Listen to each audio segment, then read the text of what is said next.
Hey guys, what's up? It's JR Cuber, and in this video we're going to be doing an unboxing of some of the new Rubik's brand 2.0 cubes and comparing them to the old ones.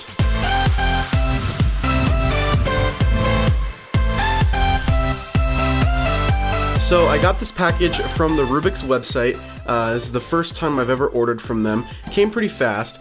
Now the reason why I got a bunch of Rubik's brand puzzles is because the other day I realized that in all my years of making videos about twisty puzzles, I've never made a dedicated video about a Rubik's brand puzzle on my entire channel. And so I thought, you know what, I should change that, because as much as we might love to hate Rubik's or not use their puzzles, I guess, they were the ones that started this whole thing, and we wouldn't be where we were without the Rubik's brand company. So I figured I would just make a video about some of their new, I guess, 2.0 cubes. They have a new 2x2, 3x3, and 4x4.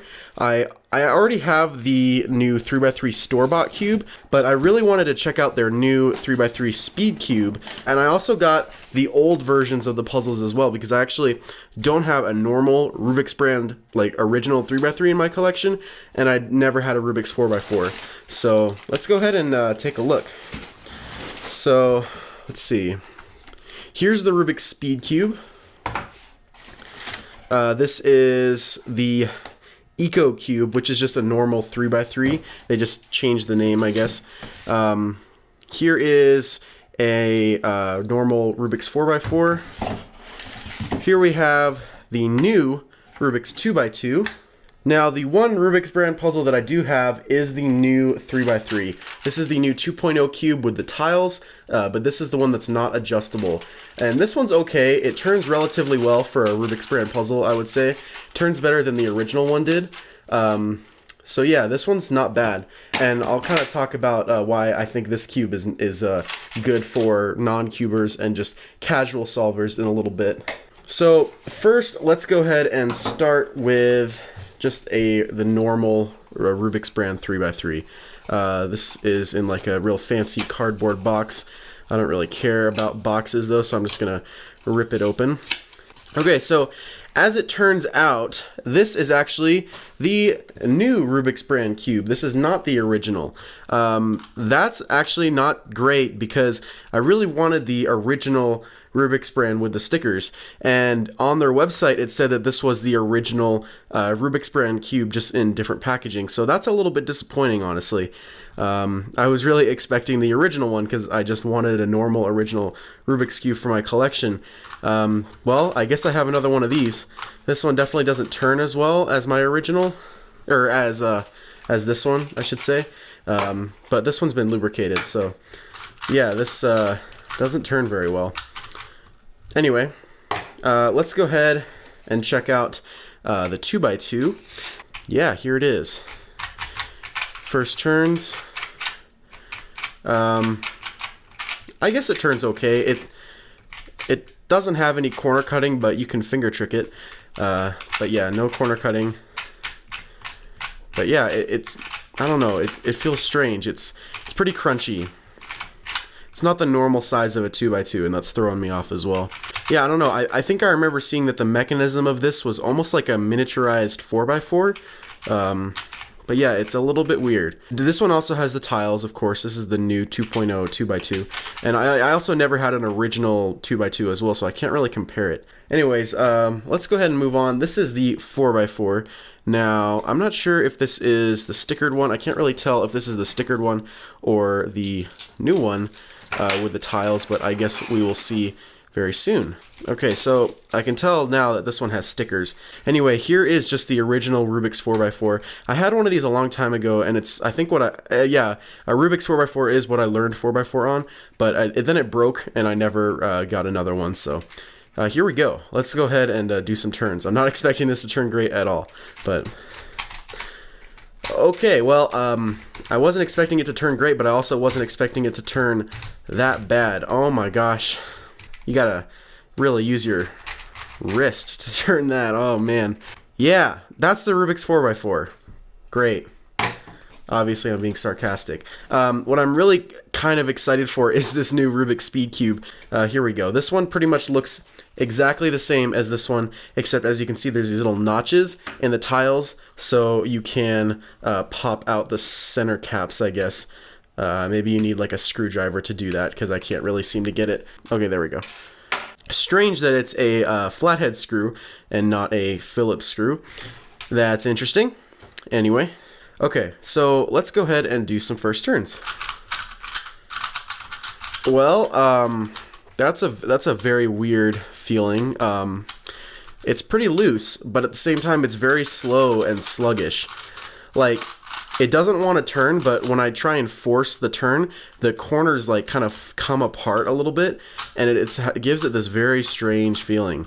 I'm sure that it will perform better if I just lube it a bit, but out of the box, no, this cube is not good at all. I mean, I guess it corner cuts a little bit. Oh man, I think it's too loose. Usually if it's not corner cutting and it does that, it usually means it's actually too loose and not too tight. And it does seem pretty loose. This is actually looser than what I usually keep my 3x3 speed cubes at, and the tensions are very uneven. So the mechanism on this cube is also, I think, identical to on these. And on these, it's just about impossible to get an edge out because the tensions are very tight. You can't really take an edge out, which is very smart, actually, and I'll get to that later. So, as you can see, there's just kind of this interlocking mechanism with the edges and the corners. And then the centers kind of look like Moyu type centers, like a way long or something. But it's got a ball core, as you can see. Yeah, I can definitely tell why it doesn't corner cut very well, and it's because these parts right here are sticking out, and if this was rounded off on the center, then the corner tolerance would be much better, because you know, the edges are going to catch on that center bit that's sticking out. So yeah, there's a couple of obvious design flaws that I can see right off the bat that would inhibit this from being better out of the box, at least. But I don't know, I like the tiles. That's one thing that has I've consistently liked. The shades look nice, definitely, and you know, obviously because they're tiles, they're not going to peel or anything, and they're actually inset into the cube so they don't stick out. These tiles are not at all like CubeSmith tiles, if you guys remember those. They're plastic, and they don't have the same type of like texture that CubeSmith tiles do. So now I want to talk about why I like this new store-bought cube so much, because I actually do, and it's because with a little bit of work they actually do perform pretty okay. As you can see, this one turns pretty nicely, but I really think this is a good cube for new cubers or just general people who want a Rubik's Cube, because the two things that I'm sure you guys always hear about when you meet a non-cuber is they say, oh, I just peel the stickers off, or sometimes even they'll say, I disassemble and put it back together. And the thing is that this cube inhibits the ability to do either of those things. It's just about impossible to take apart unless you want to break it, and of course you can't take the stickers off because there's tiles. So really what Rubik's has done is made a cube that is impossible to cheat on. So really, if you want to get this thing solved, you have to learn how to solve it, which I think is actually great. It actually kind of forces people to learn how to solve a 3x3 in order for them to solve their Rubik's Cube. And I think that's a very smart move on their behalf, because hopefully it'll make more people want to actually learn how to solve these puzzles and actually get into cubing, which I think is very nice. But overall, Rubik's brand puzzles, as I'm sure most of you know, are really not good. You know, these puzzles really never get used in competitions. They don't compare at all to modern speed cubes, and they're expensive. None of these cubes really perform all that well, and I will say that I am a bit disappointed in the speed cube. I was expecting it to be a bit better out of the box, but Rubik's, I guess, kind of attempted to make a speed cube, but it just doesn't seem like they know much about the properties of a good speed cube and what makes a cube good. Because this definitely is not a cube I would ever use in a competition or as my main or anything like that. And it's just kind of sad to see because obviously the Rubik's company has been around longer than any other cube companies, and it's been, what, like 40 years now, and they still haven't made a viable speed cube option, which you would think they'd be able to do. But I don't want this video to sound too condescending. Of course, I do have respect for the Rubik's company for creating the Rubik's Cube, and I think everybody should have respect for the Rubik's company for doing that, but in the end, their puzzles really just aren't that great. What I do want to do is work on this 3x3 for a little bit. I want to lubricate it properly and break it in a bit, give it some solves, and come back and kind of tell you what I think about it. Because, right now, just first impressions, it's not that great, but maybe there's potential for it to be okay. So I'm back. I've lubricated the Rubik's Speed Cube and I've given it a few solves, and it definitely is better now than it was out of the box. It's much faster, almost too fast. And, I'm going to say this cube is actually not super terrible. At least not as bad as I thought it was going to be. It does have some pretty major catching issues because of that design flaw with the center.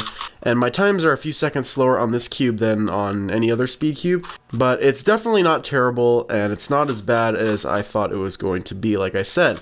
So overall, I'd say that if you want to get a Rubik's 3x3, this is probably the one to get. It's not available in stores, however, but you can order them online, and it's really not all that bad. It's a pretty decent cube. Plus, it looks really nice. The tiles almost make it feel like a stickerless cube, kind of, which I really do like. As for the other puzzles, though, I don't really like them as much. The 4x4 obviously is terrible. The 2x2 is kind of meh. That one catches quite a bit. It has 0 corner cutting. And the regular stock 3x3 is also pretty good, but not as good as the Speed Cube. Overall, this has been a pretty interesting experience for me. It's been a long time since I've used a Rubik's brand puzzle, and it's just been kind of cool to see how far the Rubik's company has come since when they first started. They're definitely making some changes in the right direction. However, I don't think that the Rubik's Speed Cube is a viable speed cube, but like I said, it's a step in the right direction. I don't think Rubik's will ever be a company that will produce speed cubes that will be used widely by speed cubers, but there's really nothing wrong with that. Rubik's cubes are meant for non-cubers or people just starting out, and so I'm really fine with these puzzles. They're gonna look nice in my collection anyway, so I'm happy with them. Anyways, I hope you guys enjoyed this look at some of the new Rubik's puzzles. If you guys liked it, give it a like, and if you haven't already done so, like my Facebook page, follow me on Instagram and Twitter, and of course subscribe. Thanks for watching, guys. Bye.